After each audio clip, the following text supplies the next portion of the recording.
All right, good morning, ladies and gentlemen, and welcome. Welcome. It's great to see you.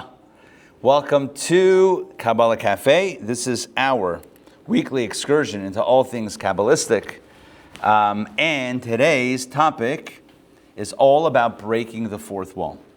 So I was thinking about this a lot because I think that there's a contract that's made when you write a book. There's an implicit contract. Or when you write a play, or when you write an opera. Full disclosure, never been to an opera, but I'm assuming there's a contract there. There's a contract made when you write a screenplay for a film. And the contract is, I don't mean the contract of that you're gonna get paid to write it. I don't mean the advance that you get on your best-selling, multi-million, copy sale book. What I mean is there's an implicit contract every time and any time you write a book or you write something, or you create characters, you create a world, as it were, there's a contract. And the contract is that this is the world, this is the space that you're going to be in. So a book, for example, will take place at a certain place, in a certain time, a certain era.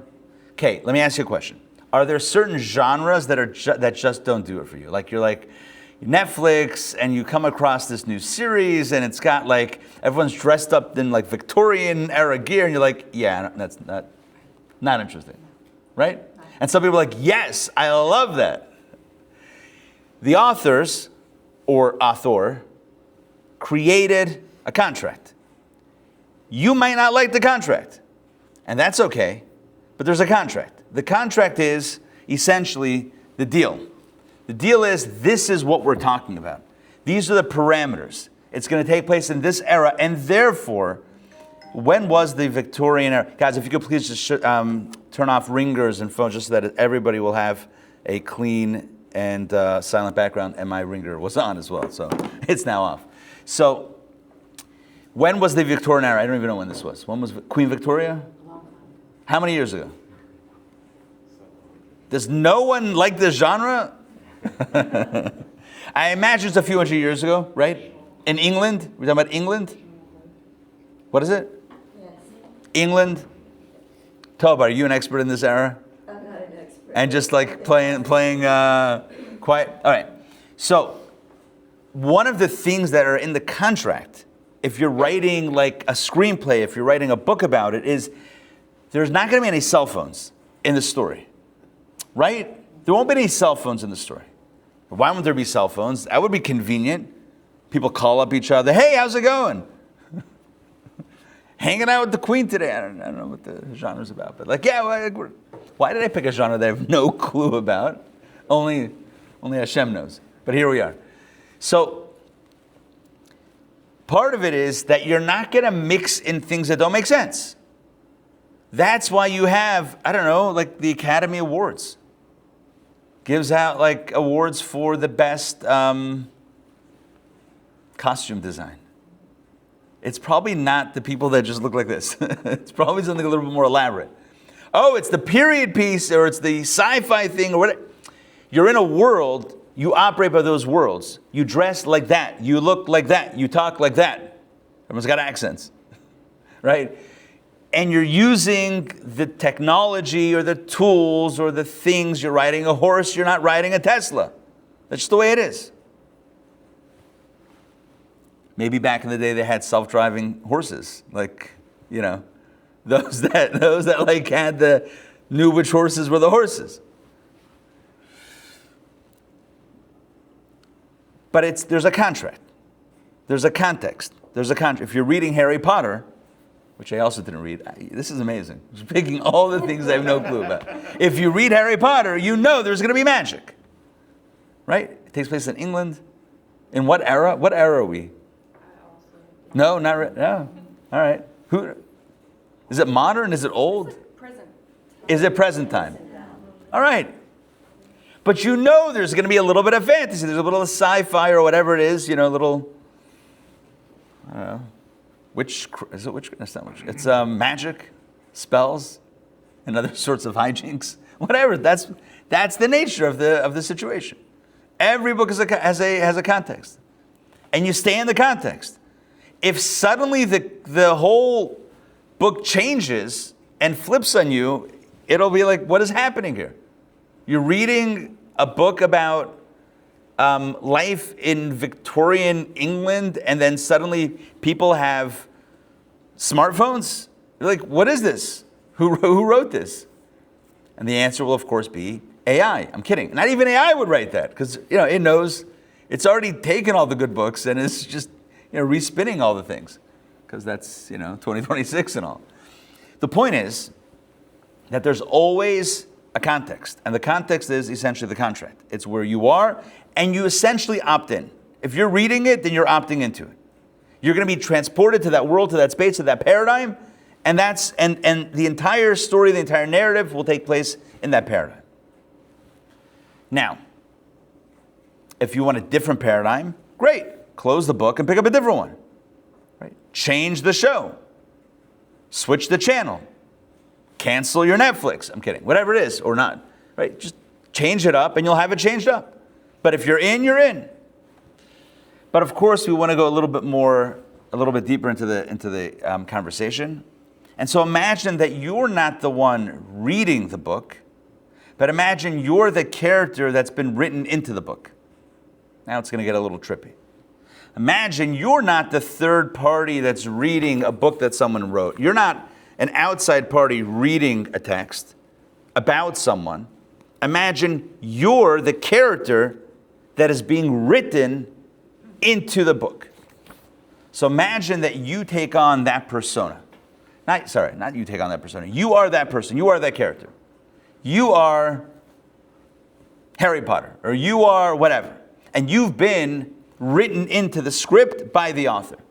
And so now that's how your origin story is being written in by the author. That's your reality. You are definitely inside that context. You are definitely inside the contract, and you don't even have the opportunity to opt in. You've been written into the contract. Meaning whatever context it is, whatever rules and parameters exist within that story, within that narrative. Look, we all had the experience in school where we were told, okay, now it's time to write a short story. You read, and now it's time that you're going to start writing. You're no longer a consumer, you're now a creator. They want to teach you creative writing at some point. Right? Now you write a short story. And then you always ask the teacher, what should it be about? And the teacher says, whatever you want. And then you're like, that's way too open-ended. So you ask your parents. And they're like, well, what kind of books do you like to read? And you're like, well, I like to read Harry Potter. Like, okay, so then write a story along those lines. You're like, all right, at least I have a direction. When you're writing, you can write anything, any genre, any context, any contract, the sky's the limit. But when you pick a lane, as it were, when you pick a direction, that's the direction you're in. And so now if you're the character that's been written in to the story, so now you are, again, if we were to attribute consciousness to two-dimensional characters written on a page, if imagine they came to life, as it were, in the story. So we would say that, okay, you, the character, are very much stuck inside that story. You can't get out of the page. How are you going to leap outside the page?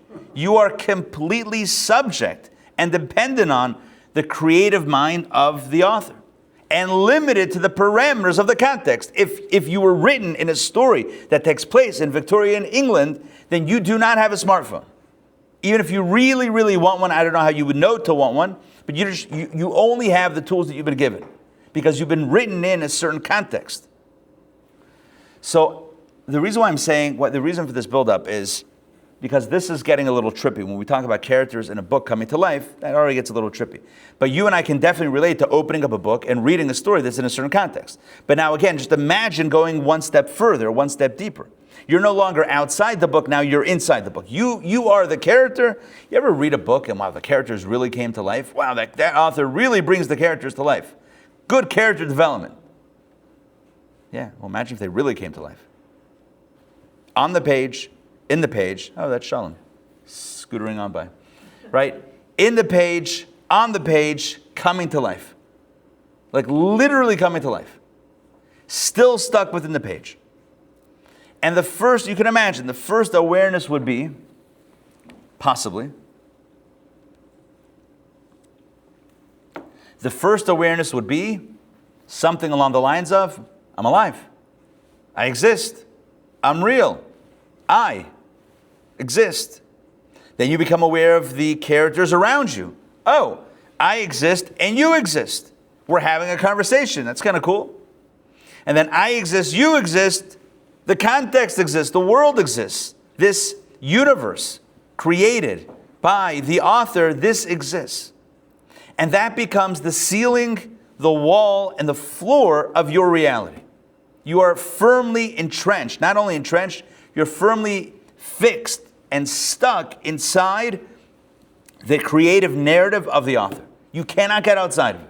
How could you get outside it? You're literally a character being written on the page that has somehow gained some awareness, gained self-awareness. So you're aware of self, the other, the space, and that's it. And so you operate in that space as a self-aware being, aware of your surroundings, aware of others, aware of, the things that you're doing, the interactions you're having, but all within this kind of invisible space that's holding you into a context that is artificially limited. And when I say artificially, I mean it's by the choice of the author to put you into that genre, into that story, into that space, into that book, into that narrative. You've been written into this space. You're now locked into that space. You don't even realize that you're locked in. You're locked in so organically, so innately, so inherently, you don't even see it as a limitation. It's like an invisible prison.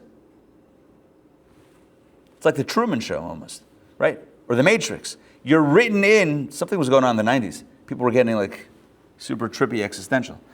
But, right, you're in this space that has, you don't see the borders or parameters. You can't notice where they start and where they stop. Like you can't see the edge past which it's like, oh, that ends the narrative. No, the whole thing is narrative. The whole thing is your entire being is wholly surrounded. Good morning. Is wholly and completely, W-H-O, right? Not H-O-L-Y, W-H-O-L-Y.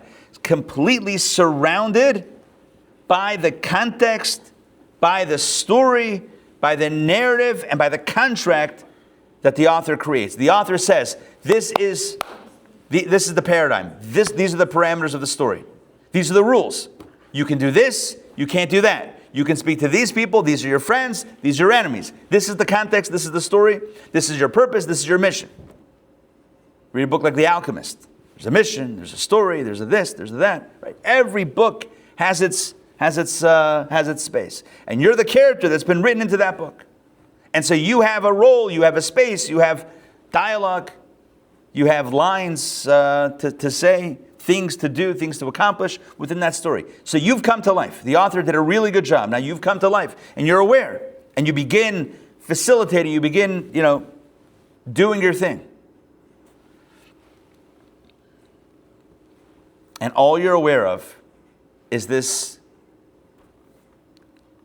reality. And you don't see the wall. It's an invisible wall. You can't see beyond it. You don't know that any other context exists. Is there any other genre than Victorian England? I don't think so. There's no other genre. This is the only reality that I'm aware of. Because this is the story that I was written into.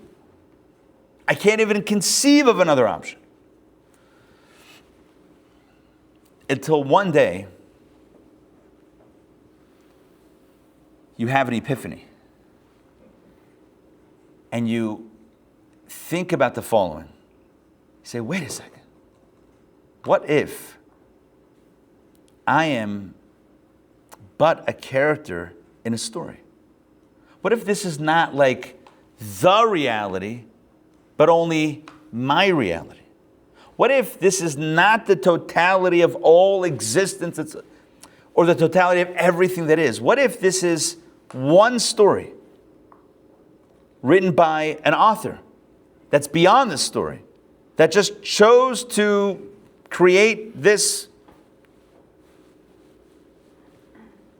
We're in a chapter. This book. In the book, we're in a chapter in the book. Yeah, but we're only a chapter. We're only like a page of a chapter. But imagine if you come to the real. Imagine if the character comes to me. Imagine what an elevated consciousness to say. Wait a second. To ask the question, right? To ask the question: is this all there is? Imagine the character not only becomes self-aware and aware of surroundings, but also begins asking really, really difficult questions. Difficult in the sense of larger existential questions. Like, is this all that exists? Is there anything else? Is there something beyond my story? What if? Imagine the character says, what if? I'm not here because I'm here. What if I'm here because I was written to be here? Wow, that would imply that this is not all there is. That would imply that there's an author beyond all this who wrote me into existence. Who came to that conclusion? Who was the first one on their own that came to that conclusion that we're told in the Torah? Avraham Avinu, Abraham. He was firmly written into the narrative, like everyone else, like you and I. And he lived, and he had a context, and the context was idolatry, and everybody, the world operated in a certain way, and he was part of the machine. And he was self-aware and aware of others, aware of the construct, aware of the contract, aware of all of that stuff. Didn't see it as a contract, saw it as reality. But then he questioned, but where did this come from? This just is? This is the only truth? It just is? And you have all of this stuff that you have this kind of like space, and this is it? This is the totality of it all? He said, there's got to be something. And he came to the conclusion that he is not a character, that he's not just a being in a thing, but he is a character that was written into existence by an author. And he began to focus his attention on the author. Now, can you imagine, what do you know about the author based on the fact that you come to the recognition that you are a character in a book? What do you know about the author? Nothing. Zero. The only thing you know about the author is that he wrote you into existence. That's it. How many other books did he write?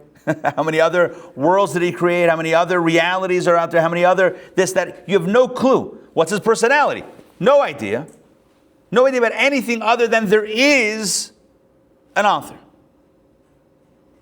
And it's a belief. And I have now fireworks because I did something that created, speaking about the bubbles, I somehow did something to create fireworks at that dramatic moment. You saw that? Like, what is happening? Sorry, guys. Okay. Unless you enjoy fireworks, in which case, you're welcome.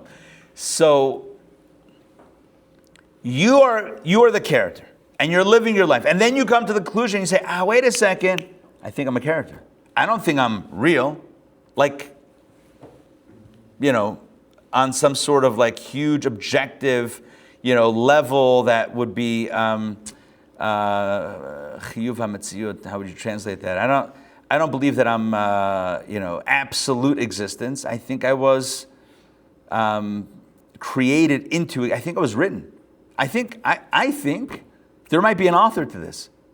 I don't know that I am because I am. I think I am because I was made to be. I think I'm a character in a story. And that changes everything. I mean, you don't take... What does that change? First of all, you recognize there's a humility there now. This is not all there is. And I'm not all it is. I'm not all it is. I now recognize that there is a source with a capital S. And if there's a source, there might be expectations of me. Oh, well, that's complicated. Now there's expectations. First of all, who likes expectations? No one likes it. It's easier to not have any expectations, because then you're always ahead of the game. No expectations. Wow, I really rocked it today. What'd you do? Nothing. Amazing. We had no expectations anyway. Expectations, now there's a lot of pressure. So if you posit that the story in this book, or that it's not even a story or a book, it just is reality, then okay, then it just is what it is. If you posit that this was written into existence, that there's an author, well, now maybe you can come to the conclusion that the author has a vision for how the story should play out. Okay, well then that's another layer on top of that. That makes a little bit of a complicated layer. A lot of people might say, I don't want that pressure. I'd rather think that there's no author and there's no responsibility. Okay. Then you have another element. One second, then you have another element. The other element is, like I said before, you don't even know what you know. In Kabbalah, it's Hebrew terms, but Kabbalah uses these phrases very often. There's Yediat HaMetziut and Hasagat HaMahut. Yediat HaMetziut means you know that something exists. Hasagat HaMahut means, mahu, what it is, means you know what it is. So you can know that it is, or you can know what it is. Two different levels, one much deeper than the other.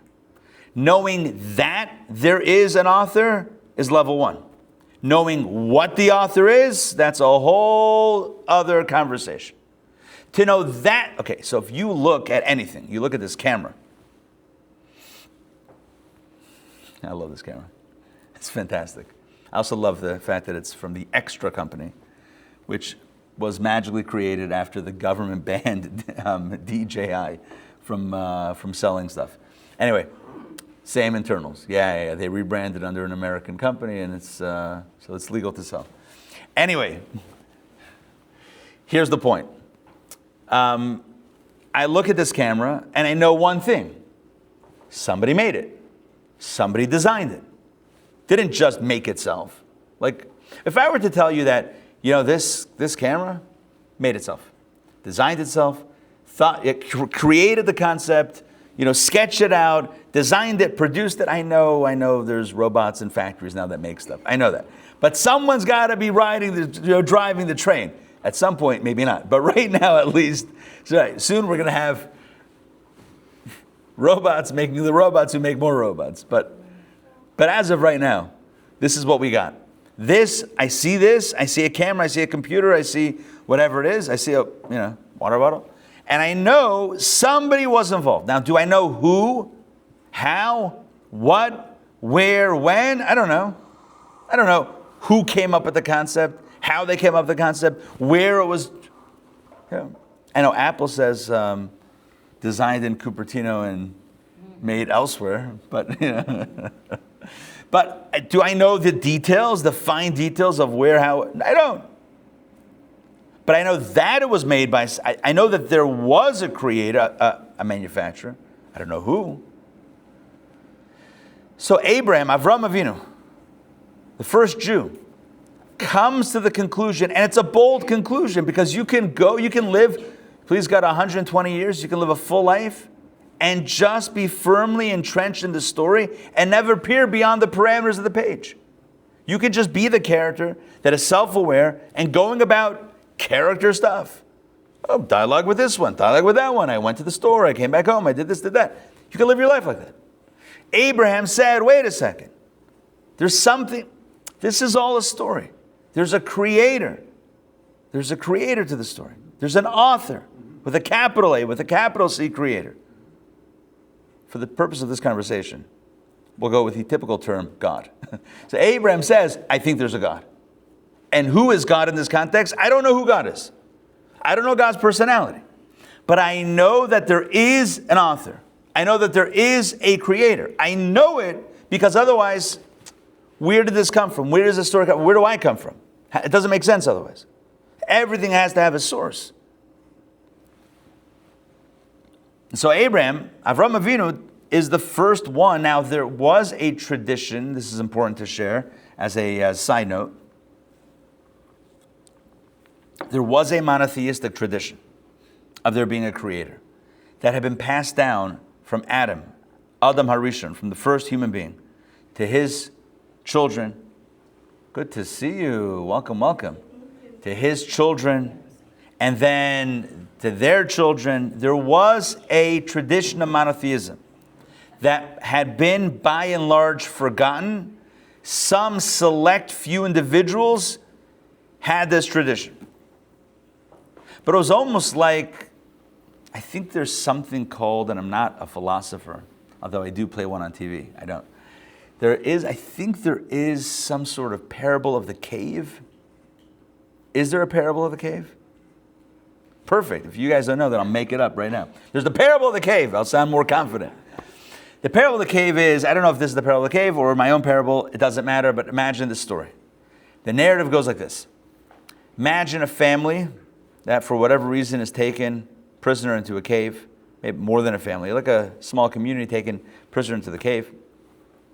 And they're kept like underground for years. And then there are kids, and then they have more kids, and whatever the generations go on, where do they get food? I don't question. This is the contract of me telling this parable is you don't ask any questions. You just go, oh yeah, parable from Plato. Okay, good. I don't know if it's the same one as Plato said, but this is Ari's version. I'm remixing it. This is like a remix. This is Plato's parable, Ari's remix. I'm the DJ here. All right. It's got a little faster beat. The hooks are kind of out of, Okay, back to the parable. Back to my parable. So they're taken, put in a cave, and then year after year, generation after generation. So the first generation that went into the cave, they know about the outside world. They know there's a sun. They know there's a moon. They know the stars. They know trees. They know all this stuff. And the kids remember also faintly as kids, what do you remember from when you were 5? I don't know. How many things do you remember from age 5? A few? Whatever. Wow, when I was 5, I think I saw the sun. At least my parents told me that I had seen the sun when I was 5. So now you're not sure, is that my memory? Or is that the memory of my... And then their kids have almost like a legend. Kids, there's something out there called the sun. And they're like, sure, Dad. Sure there is. It's like Calvin and Hobbes, the dad makes up stuff. Calvin and Hobbes, could we just take a moment to revere the brilliance that was Calvin and Hobbes and appreciate it? So, and then after that, all bets are off. Imagine you tell, there's something called this, there's another reality other than this one in the cave where it's dark. Like, who are you kidding? This is all there is. So there was a tradition that there was a God, there was a creator, but that tradition didn't gain any traction because, who's going to believe that story? There were a very select few. So there was a yeshiva, Shem Ve'aver. I don't know how big the enrollment was. I think it's called Yeshivat Shem Ve'aver.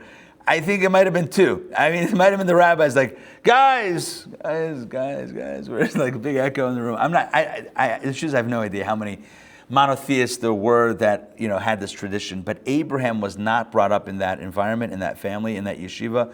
He was not from that community. He was an outsider. And by when I say outsider, he was like an insider to the rest of the world, meaning he was just part of the machine that believed that we exist, and that's it. And then Abraham says, I think there's something. I think there's an author. There's more than just your random forces of nature and these other gods that are really part of nature. I believe that there's something outside of the story that wrote the story. That's not stuck in the parameters. Even the gods that the ancients, the pagan beliefs, they were all part of nature. They all had limitations in nature and whatever.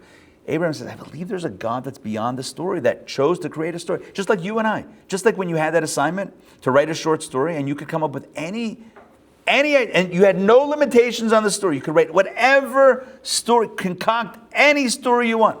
With whatever limitations, you could create the paradigm. And it was up to you to create a paradigm.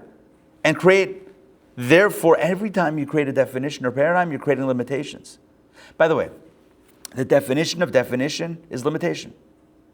When you define something, so you're clarifying it on the one hand, but on the other hand, you're limiting it to that meaning.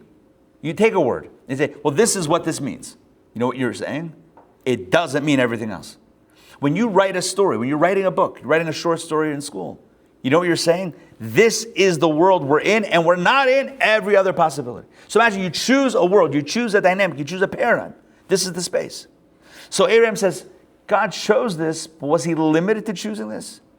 I don't believe in a creator and an author that had his arms tied and only had to write this. He could have written anything. Chose to write this. Must be meaningful. Must be significant. There must be purpose here. But certainly the author way far transcends this limited construct of whatever it is that we live in. So we have limitations. And let's talk about the limitations for a second. What are the primary limitations of reality? The primary limitations of reality are Zman and Makom. Time and space. That is, according to Kabbalah and Jewish philosophy, the two most inescapable truths and parameters and definitions of our, meaning, if you want to say what defines this reality that we're in, because we don't think in such questions, define this reality. I don't know, I'm living my life. Living my best life. I got the t-shirt that says, live my best life. I have the little thing in the back of the car that says, life is good with the surfboard. Right? Wasn't that a thing? Isn't that a thing? Life is good. Oh, is that a brand? Oh, I didn't know that. With us, is there a surfboard? No. All has a period after life is good. That's a brand? Yes. Where's that brand? They sell it? Yeah. Where? Everywhere. How do you? I've never seen it. Only in a bumper. Only in a sticker on a car. Yeah, that's true. That's true. I don't know. Life is good. I mean, it's a good motto also. All right. Anyway, so what were we saying? Life seems like it's good. No, let me pick this back up.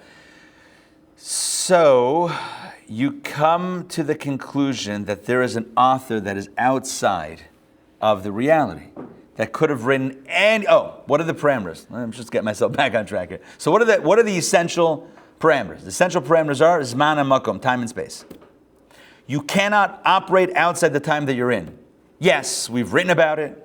We've movied about it. We've Back to the Future about it. We've DeLorean'd about it. I'm still stuck in the same thing, right? We've 88 miles an hour about it. We've 1988'd about it. We've 1948. I can keep on going. However, the reality is you're here right now and you're nowhere else right now.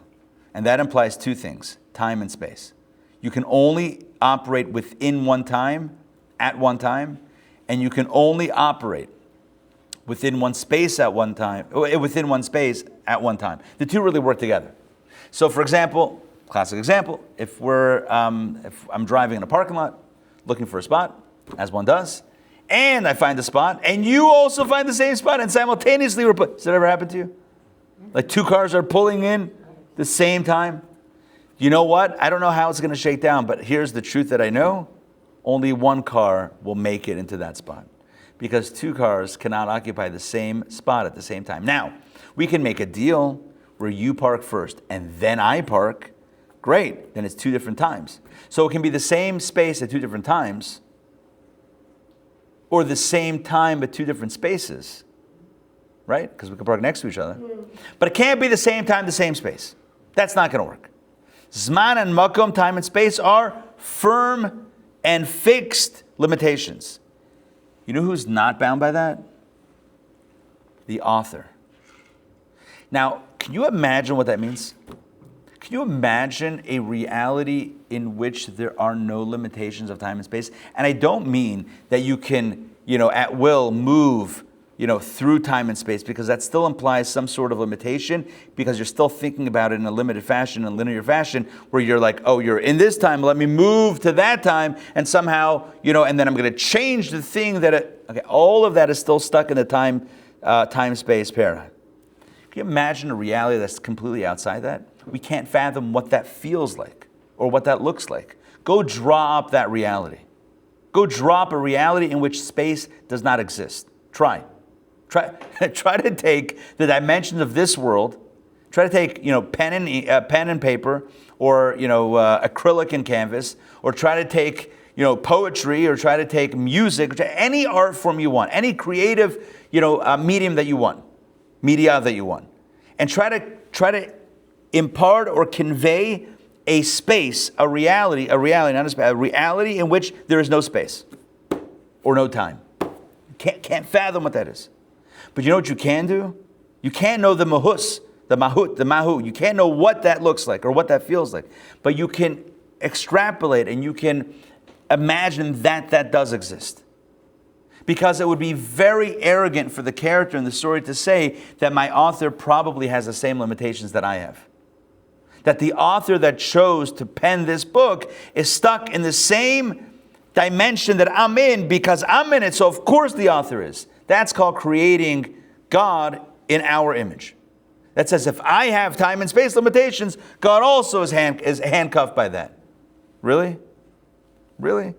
Because you have the limitation. The author has the limitation? Like, get real.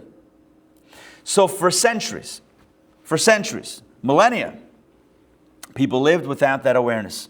Most people lived without the awareness that there is even a book. They took the book for granted. A book? I'm not in a book. This is reality.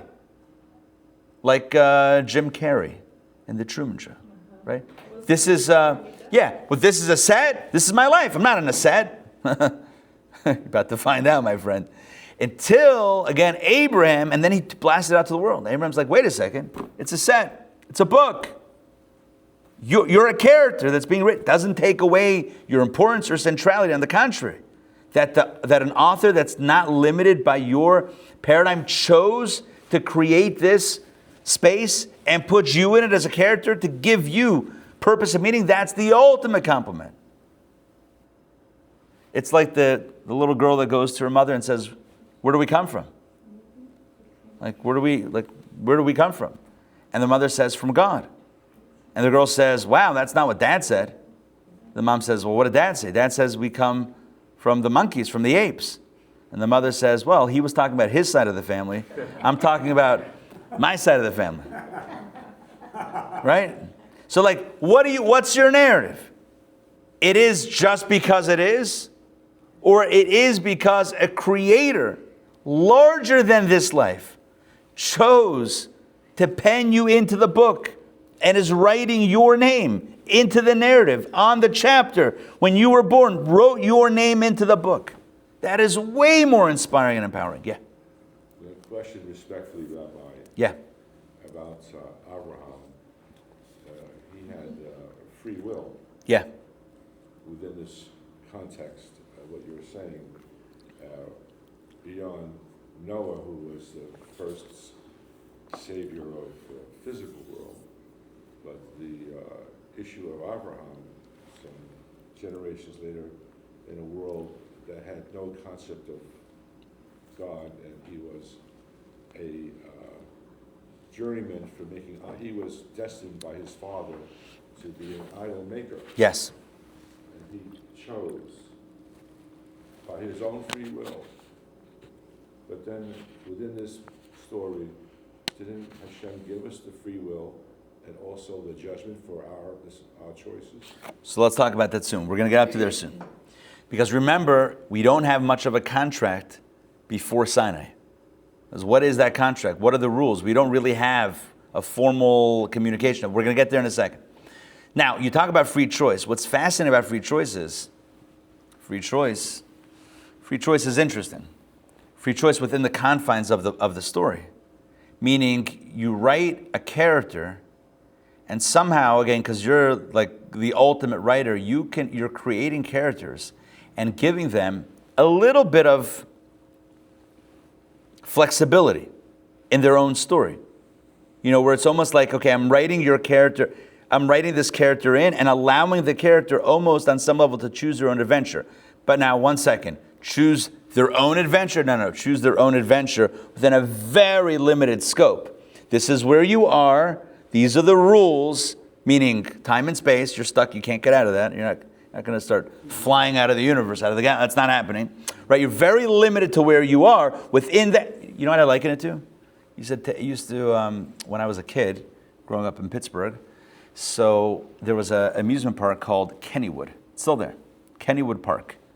It's like a mini, it's not as big as Six Flags, but at one point when I was growing up, they had the tallest roller coaster in the world, the Steel Phantom. Is that where Sarita and Isaac went years ago? Cedar Point. Cedar Point. That's in Sandusky, Ohio. Cedar Point is the big leagues. Cedar Point is like, I think it was bought out by Six Flags. I think they merged, Cedar Point and Six Flags merged. And those are the big ones. Kennywood still has wooden roller coasters. There's one called, is it the Lightning or the Thunderbolt? Maybe the Thunderbolt? You go on that, and your bones feel like, I mean, it's been a long time. It's been a few decades since I've gone, but you feel like you're like, okay, I'm rattling over here. A wooden roller coaster, it's like, yeah, the wooden old school roller coaster. Anyway, my point is, there was like, as a kid, I remember this vividly. They had these cars that you could drive on a track. And in the middle of the track, there was a steel thing that came up, a steel like square. And you had a little car. And you could steer the car, but guess what? You could not steer it off the course. There was a center thing that the wheels could not hop over. Yeah? You with me where I'm going with this? You can steer. Okay, better example. Maybe one that everyone gets. You ever see those shopping carts for the kids that are the cars? You know what I'm talking about? You go to Kroger, and they have a steering wheel for the kids. You put them up. There's the ones that are down low, the ones that are up top. Right? You like a convertible or an SUV. You get to choose which one you want. You know what I'm talking about, right? The ones the kids up front. You're like, I don't even know. Are there still kids there? I gotta look, take around. And there are ones that the kids sit on top, and you put the food, right? Just different configurations. And the kid's turning it, and you're like, oh, we're good. Yeah, the kid's not steering it. There's a little bit. I mean, there's not even over there. With the first example, the Kenny Wood, you are steering a little bit, but can you really You're not going to radically get off course, or you're not destroying the track. It's not going to happen. You're just not given that flexibility. Do we have free choice? We absolutely have free choice within very limited parameters, very finite parameters. Still entrenched in the story, still entrenched in the paradigm. And that's the reality of the way things were in the world for 2,500 years. Until the year 2448 from creation. And it's at that point that something remarkable happens. And we call this Har Sinai, Mount Sinai. Revelation at Sinai, Matan Torah. Call it whatever you want, just don't call it late for dinner. I don't know what that means. Right, but call it whatever you want. Sinai. What happens at Sinai? What happens at Sinai is, for the very first time, God reveals himself to the people. And God says, Anochi Hashem Elokecha Asher Hotzeiticha Me'eretz Mitzrayim. I am the Lord your God who took you out of the land of Egypt. Amen. And with the word Anochi, when God says I, the way the mystics explain it, what happens in that moment is, it's not just that God is communicating the rules of the game. It's not just that God is giving the characters in the story a key, an essential key to find their way to the end, a successful conclusion to the narrative. Imagine you wake up and you emerge in the story and you're like, I don't even know people and things and places, but where do I go? What's my direction? Then you're given a key to successfully navigate to the culmination of the story, to the end, to the happy ending of the story. That's one way to look at Torah. But that's a basic way of looking at Torah. A more complex, not more complex, a deeper way of looking at Torah is that Torah is not just a key and a guide to healthier living here. But what happened at Har Sinai, Mount Sinai, was that God revealed not just Torah, not just the key, but God revealed himself. And God says, from this moment, I want a relationship with you. And I want you to have a relationship with me, not just with the characters around yourself, and with the story, and with the context, and the construct, and the paradigm that you're stuck in. I want you and me to have a relationship. This is what we call breaking the fourth wall. This is what makes like The Office so great, right? Where you have, what's his name? Steve Carell. Brilliant man. He looks into the camera. He makes eye contact. And you're like, not supposed to do that. It's happening. He's looking at the camera. He says, let's go. You and me, we're now connected. You might be characters in the story, so imagine God creates like a closed system. That's the book. And now you're operating in the book. And then God says, well, wait a second, let me open that up. And now I want a relationship with you. I want you to have a relationship with me, with not just the stuff around, but with Anochi, with me. I want you to get to know me. This is what happened at Sinai. It wasn't just a handbook for the world that was created. It was an opportunity and a way to connect with the author himself. It's now an opportunity for the character to jump out of the page, not just come alive in the story, but to transcend the story and connect with the author himself. And in the same vein, for the author to transcend transcendence and to jump into the story together with the character. It's an unbelievable moment. It's a completely different way of understanding what happens when we receive the Torah. It's not just a guidebook for living. It's a portal of connection between two entities that should never have contact. The author should be creating a story that remains a closed circuit, a closed system within which the characters operate, and that should be put on the shelf. Little snow globe situation, little Manhattan, shake it up. That's a world that exists, and the author is outside of it. Sinai says, I want a relationship with you and you with me. I care so much about the characters. I want to be in their story. I want them to be in my story. God descends on Mount Sinai and says to Moses, come up the mountain. I'm going to come down, you're going to come up. We're going to, or maybe meet in the middle, but either way, it's going to go up and down. We're going to have this relationship. We're going to have this close relationship. Now, why is this fascinating? I mean, it's fascinating on many levels, but why is this really fascinating? So it's really fascinating because when you have that opportunity, and that opportunity cannot be created by the character. That can't be initiated by the character. The character can't break out of their own story. It can only come to the conclusion that it's just the story, but you can't get out of the story. The only one that can open that portal is the author. It can only come from the outside and not from the inside out. But when that happens, you know what happens? You suddenly realize that all the parameters, all of the truths that you held so deeply, all of the what's the word I'm looking for? All of the things you took for granted. What's that called? All of the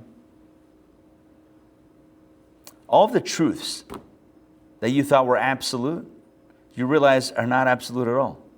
Because to the author, this is not an absolute truth. It's just a story. And he could have easily written a different story. And he could easily change the rules of the game. And he could easily modify it or change it or erase it. And none of this is absolute. So all of the facts on the ground, well, this is the reality. Didn't have to be. You go to a set where they're filming for the next Netflix special series on Victorian life in England. And then they say, cut. And the actors walk off the set and pull off the costumes. They're not stuck in that. They're not stuck in that space.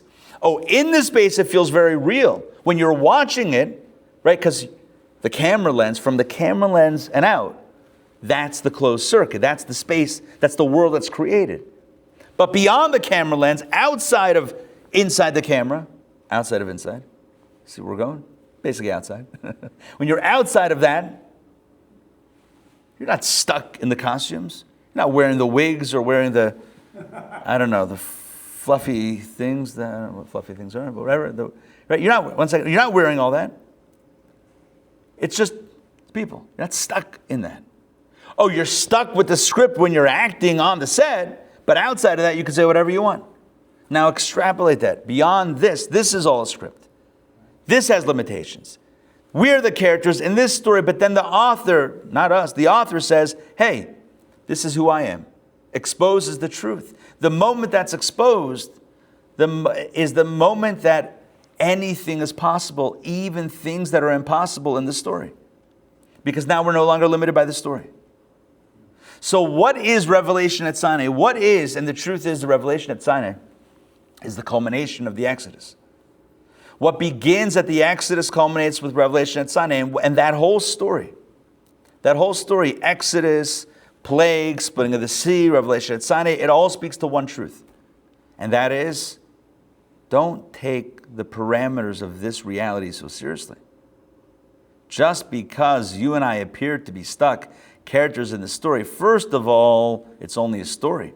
Second of all, there's an author. Third of all, the author is not stuck by any of these parameters. You want to impose your limitations, time and space, on the author?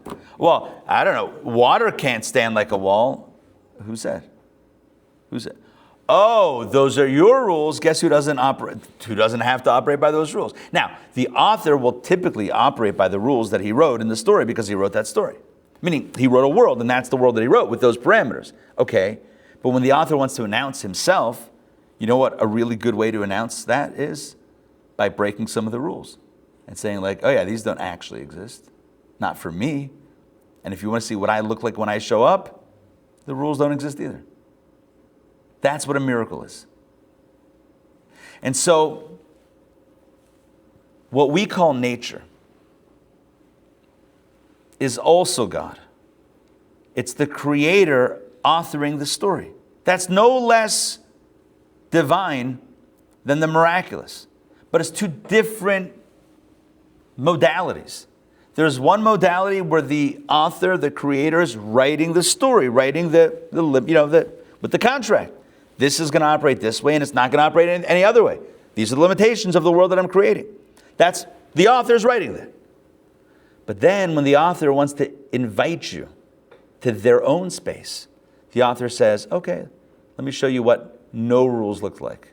Let me show you what things look like when reality is bended. Bent? Bended? I don't even know. Bent. Yeah. We'll try English this time for this class. Right? When reality is bent, this is what it looks like. I want to read inside. I want to read a little bit inside because I think it's very important to ground this in the text. We're beginning chapter 7. We have a few minutes left. We're going to read just a few paragraphs. Please take and pass. Please take and pass. We'll take questions after we close it out. Take and pass, please. And let's get ready to rumble. Close. 1 second. 1 second.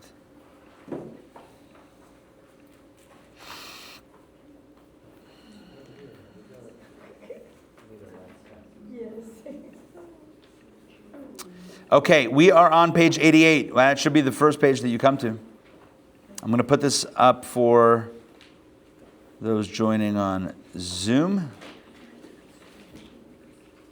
Okay, we're going to spend just a few minutes on this, and then we'll close out today's class. It's a lot to digest. It's one of those trippy topics, but it's well worth the effort, the brain exertion.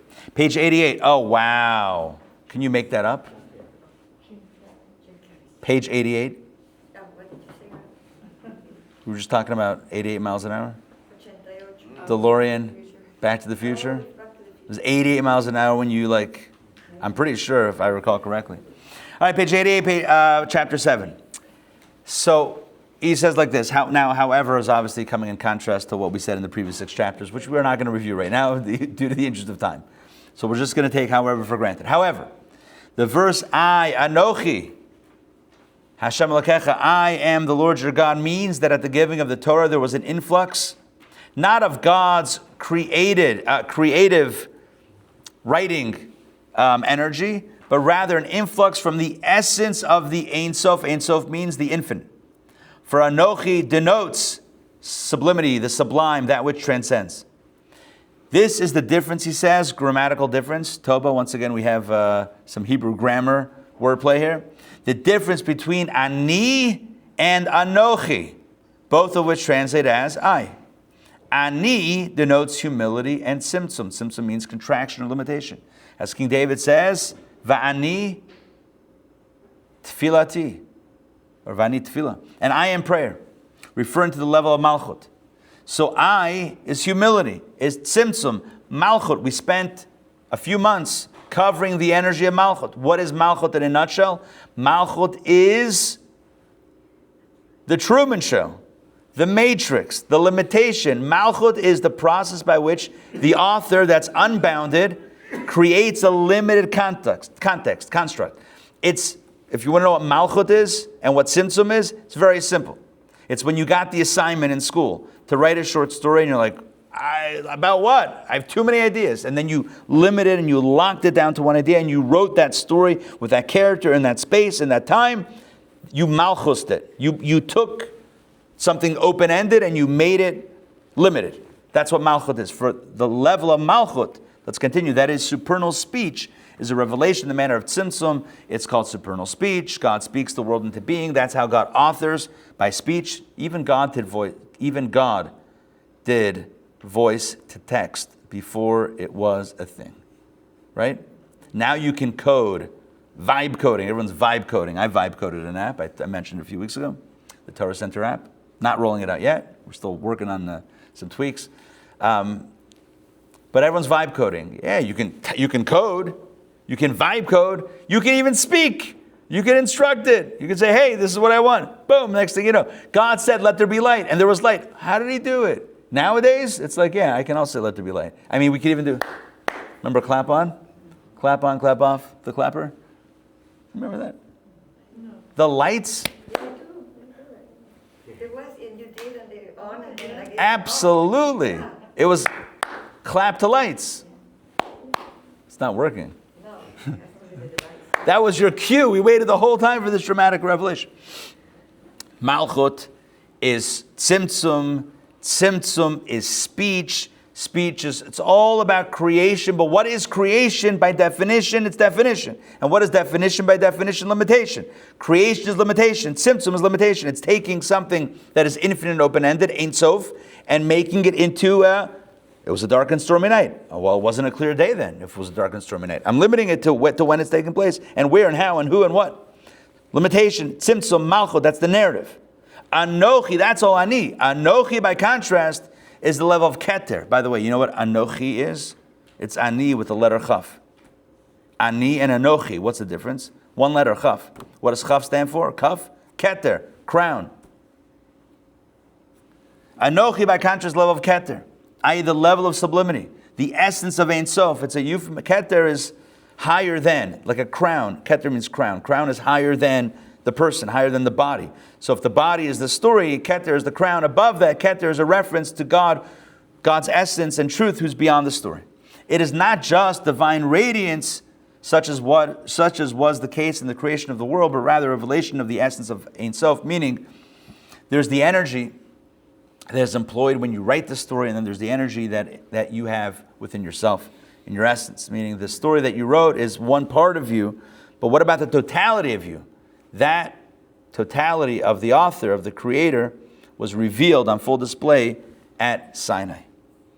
And as he's going to say, let's read the next paragraph. When that happens, when you expose God's pure, unbounded reality to the limited story, to the limited reality of our created universe, you know what happens? Rules start falling apart. Rules start breaking. Things don't, expose infinite into finite, and just stuff starts falling apart. About this, in a good way. About this, the verse says, I am the Lord. Anochi Hashem Elokecha. How do you know who I am? I'm the one who brought you out of the land of Mitzrayim, out of the land of Egypt. The question we asked months ago, if you recall, for those that were there at that opening session, he asked the question that every single biblical commentary asks. Why does God at Sinai introduce himself as the God who took us out of Egypt and not the God who created heaven and earth? Isn't creation a bigger thing on the resume? Imagine God's introducing himself. Hey, I'm God. Well, what do? I took the Jewish people out of Egypt. Bro, you created heaven and earth. That's way bigger. But now we have the answer. You know what creation was? He authored a story. You know what Exodus was? He revealed himself. You see the difference? Creation is that, God's a great storyteller. But you don't know anything about God from the story. You just know he can create a good story. When God says, you know who I am? I'm the one who took you out of Egypt. You know what that really means? God is saying, I am the one who's not bounded by the story I created. And when I expose myself, you know what happens? All the rules don't exist. That's who I am. Oh, you want to know what kind of author I am or who I am? There's two different things. Someone who's judged by their art, it can be very offensive. As a renowned artist myself, I'm kidding. But as an artist, you say, oh, I love the piece that you did. It's nice. But it can be very lonely because does anyone know me? Right? You know my music. I'm on stage every night performing, sold out crowds. But I go home to my hotel room and I feel alone. Why? Because who knows me? You know my song. You know my performance. You adore that. But what about me? My essence. I can create a perfectly sculpted thing. I am Taylor Swift. I'm not. But let's just say I am. Right? For the argument of this, for the sake of argument. And I can create, when you walk into that arena, you are transported into a magical environment.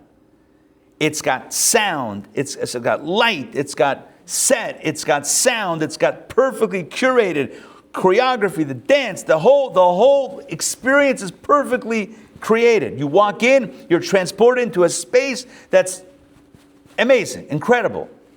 But it's all a creation. It's all carefully crafted. Who's the author behind that? Does anyone know the author? I hope Travis knows the author. I would assume that Travis knows. But it's very lonely to be only known by what you've done and not who you are. Every human being craves to be known, to be seen, using modern terminology. You want to be seen for who you are, not for what you've done. So God says, how am I going to introduce myself at Sinai? As the one who created heaven and earth? Great. The story again, the art again. Oh, I'm the one who created this painting. Yeah, great. I'm the one who is beyond the creation, as expressed by the Exodus, which broke all the rules. Let's continue. This refers, Mitzrayim, Egypt, is not just a space. It's the entire paradigm of reality, of created reality. This refers to the Exodus from Mitzrayim, not just Mitzrayim, Egypt. This is not just talking about a specific country. This is the totality of limitation itself. Mitzrayim, in Hebrew, same letter, same word. Mitzrayim means limitations and boundaries, i.e. the Mitzrayim, limitation of holiness that is the limitation and boundary of the worlds. And we'll stop here. What's the moral of the story? That we're in this story. We're all characters, carefully crafted by God, intentionally. And our first awareness is, I exist. And then you exist. And then we all exist. And then, wait a second. How did we get here? What if there was an author that wrote us here? And then it's, well, what does the author want us to do here? And then it's ultimately, wow, let me get to know the author himself. That's the trajectory. The Alter Rebbe, the founder of Chabad, used to say, Ich will ze gar nicht. I don't want anything. Ich will nicht dein Gan Eden. Ich will nicht dein Olam Haba. Ich will nur as dich allein. I only want you. I don't want your Gan Eden, your paradise. I don't want your Olam Haba, your world to come. I don't want any reward. I don't want more worlds. Oh, advanced worlds. Oh, super. Oh, if you master this level, then you get to the next level. I don't want levels. Ich will nur as dich allein. I only want you. Only you. That's actually short and sweet and very poetic. So life is good is on some cars, but only you is on other cars. If you come to Kabbalah, you put the sticker on the car, the windshield, not the one with Calvin and Hobbes, Calvin doing his thing. No, the one with the one that says only you. I only want you. And that gift is the gift of Sinai. Because God did not make himself available. Here's the story. I'm not going to reveal who I am. At Sinai, God says, Anochi, ta-da, here I am. Here I am. Like the Backstreet Boys once sang, here I am, all alone. Was that the Backstreet Boys? Or Here I am all alone. Was that? No, I don't think so. Till you're back with me. Yeah, I think it's Backstreet Boys. All right. BB Mac. Was it? Promise you. Yeah? I would know. Let's Google it. All right, someone Google it. Fact check. Let's go. All right, so we're good. Makes sense? A little bit trippy today. God created a world. God created a space, and then he gives us the opportunity to break out of it. So, moral of the story. So, homework for this week. Homework this week is find one opportunity where you recognize that this reality should not be taken so seriously.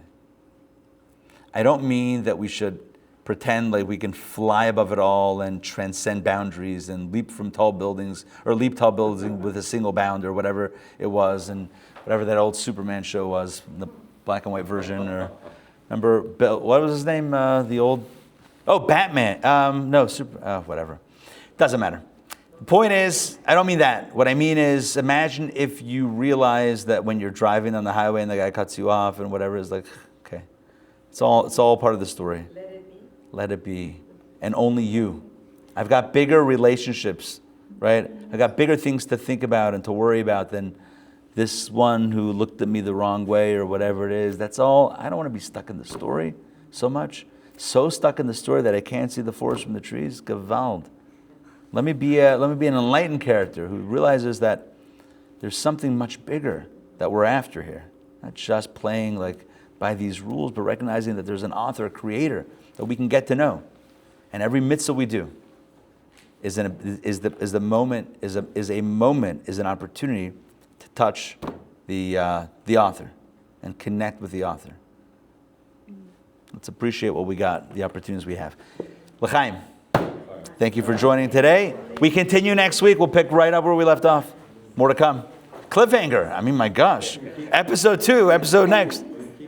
It's better if I keep it here. That way we know that it's here for the next class. Yeah.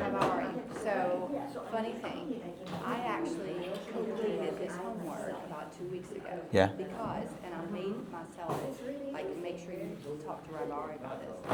I went to this mental health conference in Charleston.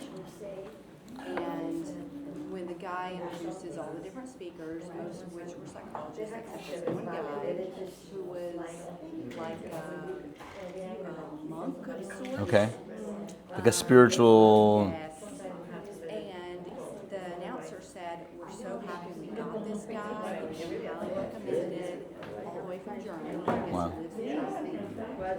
And he's written this international bestseller. I can't remember his name. I'm on the flip. But the things are so similar. Really? So he's been watching our it's like one person is saying 6, the other person is saying half a dozen. Wow. And it was just so, and his talk was the best of the whole conference. And it really, this whole idea of, they talk a lot about like enlightenment and all of a sudden a shift in perspective. Right. And just his little talk, I was like, oh my goodness, similar to his classes. It's just so... But not as good as Ari. But there was a lot of, and so this is him. And, first of all, I know you bring in a lot of very interesting speakers. And I don't know what his fee is, you know what I mean? Like, I think he's becoming a little bit more... Right. But I thought, wow. Like, he kind of they do a lot of like meditative states and all that kind of stuff. But they do a lot of like breathing and like exercises to kind of Interesting. get you to I'd be interested to see, a little bit about this guy. Huh? To see the fee. I don't know Interested to see. what he is, but I We'll see from there. all these interesting speakers, and he really has a presence Right. about him, you know. And I thought, I almost feel like him and Rabbi Ari are saying the same thing, you know. Find out the fee. And what's his fee? Yeah. I mean, I suggested I don't think I have the power to even contact. Yes, you do. If he's on the circuit, because I told you that so and so was available. This guy Yusuf, I don't know his name, and then I started Yes. starting. It was like 40,000. Oh, wait, was he the Yes. son of that Yeah, guy? he's Oh, you fantastic. did look at him. It was 40,000. It was a range. Yeah. Wait, that was the low end. We'll get there. Oh, that's cool. All right, Book. that looks interesting. All right. So interesting, you know, and We are bringing Rabbi Label Wolf from Australia. I think you've heard him before. He does meditation and yeah. Yeah. and you know, I had So he's coming November. And I know his fee. Which is not. No, it's not $40,000. Yeah. they got him to come to this conference, Yeah. mental health conference. He was also promoting his book, obviously. So Yeah. he's pretty good. But he could still be promoting the book. That's true. All right, let's you send me that information. Okay. I'll look into it. Ari, I have 5 things that I want to tell you real quick. Let me close out. I'll close out. Matt, good to see you. Mariana, good to see you. Jackie, good to see you. Hope you guys enjoyed the class. Always great to hang out on a Sunday morning together. All right, sending lots of regards. Beautiful class. My pleasure. Thank you. Sending regards to everybody and lots of love. Shavua Tov. We'll see you guys. Thank you. Take care.